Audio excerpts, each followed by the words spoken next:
एक शाम प्राची टीवी पर सीरियल देख रही होती है। तभी उसकी सास वहाँ आती है। अरे सीरियल में तो ऐसे मग्न है जैसे आज रात का खाना पड़ोसी आकर बनाएंगे। मुझे पता ही नहीं था आपने अपने बेटे की शादी पड़ोस में भी की हुई है। हैं? मतलब? मतलब इस घर में सारा काम बहू ही करती है, आप तो सिर्फ खर्राटे मारती हैं। अच्छा जी, फिलहाल तो तुम आराम फरमा रही हो, चलो जाओ, ये मेरे टीवी देखने का समय है।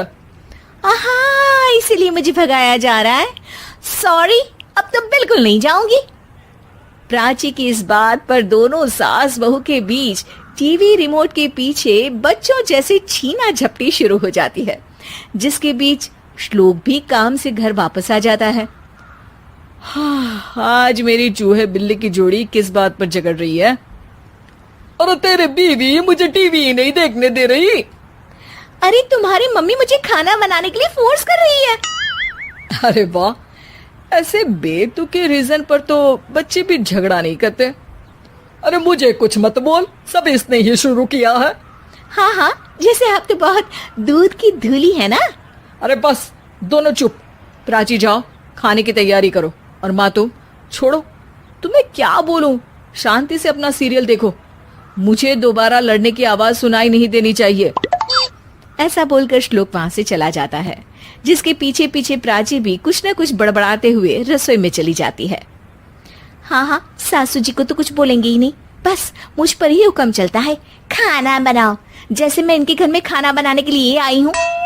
इसी तरह शाम बीतती है और रात को श्लोक और प्राची की सास खाना खाकर सोने चले जाते हैं, लेकिन प्राची गुस्से में कुछ खाए बिना काम में ही लगी रहती है।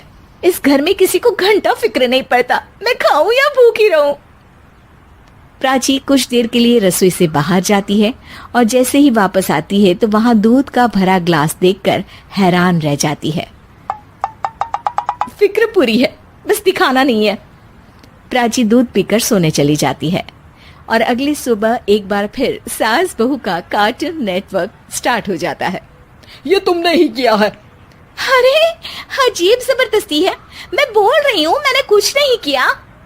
दोनों ने मिलकर पूरे घर को पागल खाना बनाया हुआ है। यहाँ कोई नॉर्मल इंसान तो रह ही नहीं सकता, इसीलिए अब पड़ोसी क्या रिश्तेदार भी घर आने से कतराते हैं। और सुन बेटे, तू भी चंगा, तेरी माँ भी चंगी, तेरी बीवी भी चंगी, रिश्तेदार। हाँ जी, आपको नहीं पता क्या, गंगाधर ही शक्तिमान है, रिश्तेदार ही। हाँ हाँ, बस समझ गया। कभी जानवरों जैसे लड़ेंगी तो कभी जुगलबंदी करेंगी। भाई मैं आप दोनों के बीच में नहीं फंसना चाहता।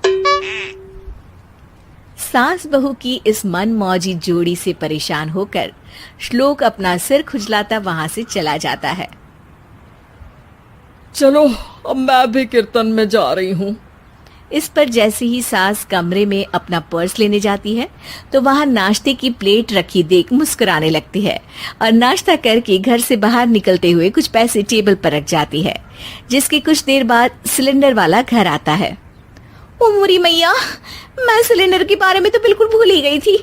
घर खर्च के सारे पैसे भी मम्मी के पास है और श्लोक से बोला तो उल्टा 4 बात सुनाएंगे। प्राची ये सोच ही रही होती है कि अचानक उसका चेहरा चमक उठता है और वो घर में आकर इधर उधर देखने लगती है। तभी उसकी नजर टेबल पर रखे पैसों पर पड़ती है, जिन्हें वो सिलेंडर वाले को दे देती है। ये सब श्लोक देख लेता है। अच्छा बेटे, इतना बड़ा घोटाला, सबके सामने मैं तेरी दुश्मन और पीठ पीछे तेरी मेरी यारी। इस पर श्लोक एक प्लान बनाता है और शाम को सब एक साथ बैठे होने पर बोलने लगता है। माँ, तुम दोनों की बहुत लड़ाई होती है, इसलिए मैं सोच रहा हूँ कि प्राची को उसके घर छोड़ाऊं, इससे वो भी खुश रहेगी और तुम भी। अचानक श्लोक की ये बात सुनकर सास बहू शौक से उसकी तरफ देखती हैं। अरे ऐसे कैसे घर छोड़ाओगे, मुझे कहीं नहीं जाना। अरे तुमने बोला नहीं पर मैंने सुन लिया, तुम्हें मम्मी के साथ रहना अच्छा नहीं लगता, मुझे पता है। अरे वाह, अरे जब बहू खुद कुछ काम बोले तो वो तुझे सुनता नहीं, और अब जो इसने बोला ही नहीं वो तू समझ गया। जब उसे नहीं जाना तो फिर जबरदस्ती क्यों कर रहा है? अच्छा, फिर आपको मौसी के घर छोड़ाता हूँ, बस अब आप दोनों एक घर में एक छत के नीचे नहीं रह सकती। मैं इस टॉम एंड जेरी की जोड़ी को और नहीं झेल सकता। है? ऐसे कैसे नहीं रह सकते? तुम्हें इतनी दिक्कत है तो तुम्हारा बोरिया बिस्तर पैक कर देती हूँ, लेकिन मम्मी जी कहीं नहीं जाएंगी। बिल्कुल यही सुनना था मुझे। अगर दोनों में इतना ही प्यार है फिर हर वक्त ये लड़ाई का नाटक क्यों करती हो? देखा मैंने कैसे माँ किचन में दूध रखती है और तुम उनके लिए कमरे में नाश्ता रखती हो, और कैसे वो पहले ही तुम्हारी दिक्कत समझकर घर में पैसे रखकर बाहर जाती है। अरे भाई, इतना ड्रामा तो डेली सोप में भी नहीं होता जितना तुम दोनों ने इस घर में फैलाया हुआ है।